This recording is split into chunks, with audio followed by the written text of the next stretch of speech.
Bonsoir à tous et bienvenue dans ce point de l'actualité. Une visite officielle du président de la République italienne en terre ivoirienne. Il arrive ce mardi 2 avril et la visite prend fin le 4 avril. Un déplacement de 3 jours pour revisiter plusieurs accords d'amitié dans plusieurs domaines d'activité et un point presse au palais présidentiel. Le président italien Sergio Mattarella sera accueilli par le président de la République Alassane Ouattara. Les deux personnalités auront un tête-à-tête au palais présidentiel demain mercredi. Une autre visite pour renforcer la coopération, la secrétaire exécutive parlementaire auprès de la ministre fédérale allemande de la coopération économique et du développement est en Côte d'Ivoire. Babel Koffer, reçue ce matin par le Premier ministre Robert Begré-Mambé à son cabinet de la primature. Elle est venue parler d'énergie, mais aussi de questions d'impact de changement climatique et de la place de la femme. L'actualité également marquée par le prix du cacao qui est de 1 500 francs CFA, en hausse de 500 francs par rapport à la campagne dernière. Annonce faite ce mardi par le ministre d'État, ministre de l'Agriculture, du Développement rural et des productions vivrières, Kobina Kwasi Adjoumani. C'était lors du lancement de la campagne intermédiaire de commercialisation 2023-2024 du cacao. Je vous propose de l'écouter. Depuis la création du Conseil du café et cacao en décembre 2011, la Côte d'Ivoire a opté pour l'octroi d'au moins 60% du prix CAF de ses produits aux producteurs en exploitant un système stabilisé basé sur la vente par anticipation d'une bonne partie de la récolte sur les marchés à terme. Notre pays a déjà expérimenté le système libéralisé dont les résultats n'ont pas été à la hauteur des attentes.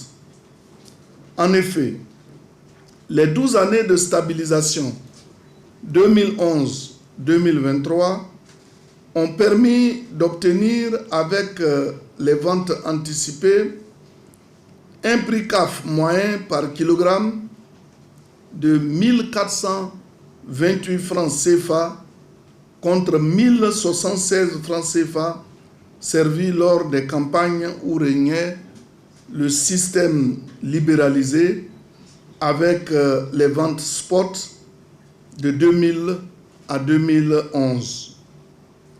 Et nous nous souvenons tous des prix dérisoires qui étaient payés aux producteurs lorsque les prix mondiaux venaient à chuter, tant soit peu.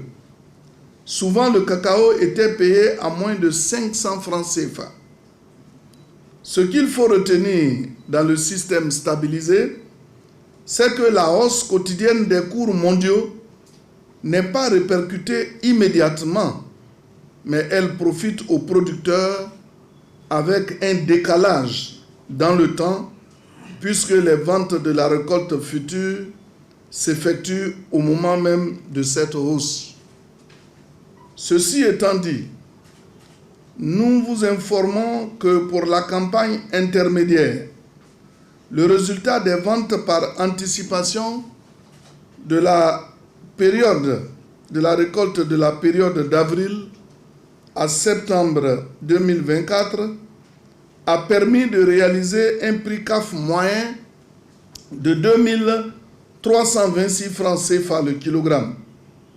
Sur cette base, l'État de Côte d'Ivoire a décidé de servir le prix aux producteurs à 1500 francs le kilogramme, soit 64% du prix CAF de réalisation.